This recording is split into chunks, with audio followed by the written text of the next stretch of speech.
scierie du Plantorny a été restaurée et remise en service par la Fondation Pro Aserablo en 2017. C'est une scierie hydraulique ou scierie à eau qui utilise la force de l'eau pour faire fonctionner des machines de coupe de bois. Située à Iserable, au cœur des Alpes suisses, c'est dans la Fare que l'on puise l'eau qui fait tourner la scierie du Plantorny. On capte l'eau dans une écluse et la dirige avec un bis jusqu'à un chenot de bois.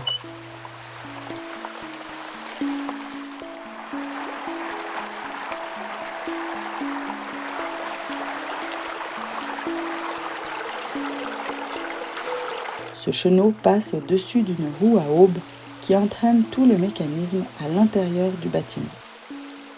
Plusieurs roues s'entraînent sur 2 étages.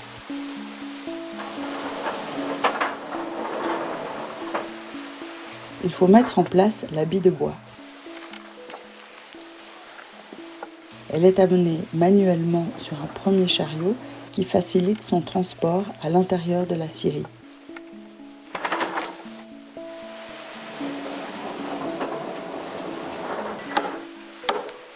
Des assises sont taillées pour poser la bille bien horizontalement.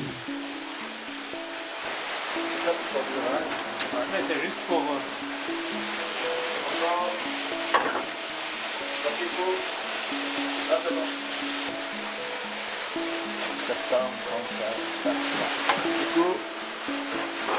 Des réglages méticuleux sont nécessaires au bon positionnement de la bille de bois. C'est un travail de précision.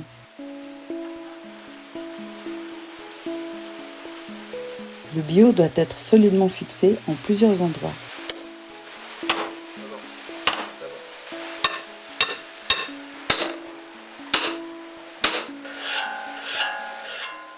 On affûte également souvent la lame. Lorsque tout est prêt, on actionne un levier qui permet de diriger le courant de l'eau directement du chenot, qui est constitué d'une partie mobile, sur la roue à aube. Elle mesure 4,9 mètres de diamètre et compte 40 objets. Elle est reliée par son arbre de transmission à l'intérieur du bâtiment à une roue dentée de 121 dents qui se trouve à l'étage inférieur du bâtiment. Formant un engrenage avec une roue dentée de plus petite taille, un pignon de 25 dents, le mécanisme entraîne à son tour sur son arbre de transmission une poulie dite menante.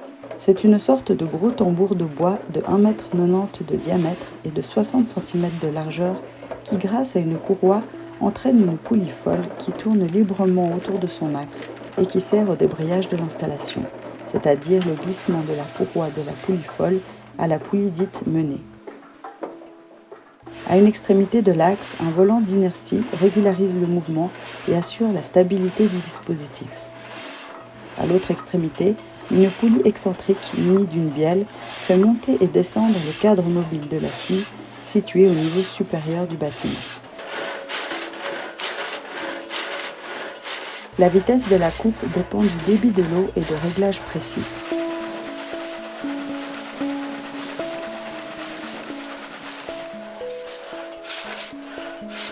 Grâce à une pièce inclinée fixée sur l'un des montants du cadre mobile, le mouvement vertical de la scie actionne un crochet d'avance, pas à pas, qui entraîne graduellement une roue crantée. Cette roue est fixée sur un axe qui, à son tour, transmet son mouvement à une roue dentée insérée dans une crémaillère qui permet au chariot d'avancer. Chaque mouvement descendant de la scie actionne le mécanisme et déplace le chariot de quelques millimètres, permettant la découpe progressive de la grue.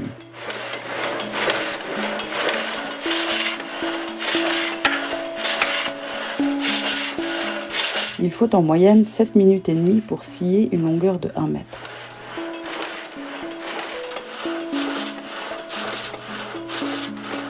Lorsque le chariot arrive au bout de course, un mécanisme d'arrêt déclenche par un jeu de levier le crochet d'avance et entraîne le débrayage de l'installation. Pour l'arrêter complètement, il faut actionner le levier de fermeture du chenot qui cesse d'alimenter la roue à aube en conduisant l'eau directement dans le ruisseau.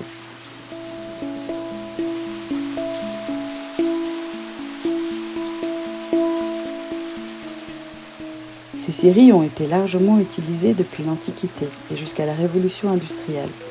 Celle du Plantorny a été entretenue et a fonctionné encore de temps à autre jusque dans les années 1970. En dépit de la construction d'une scierie électrique au village par Noé Favre en 1945, l'installation du Plantorny a poursuivi son activité jusqu'en 1957. À cette date, la commune d'Isérable avait concédé les eaux de la Fare à Grande-Dixence SA. Le débit d'eau ne permettait donc plus un fonctionnement efficace. Pour plus d'informations ou des visites guidées, consultez le site isérable.org.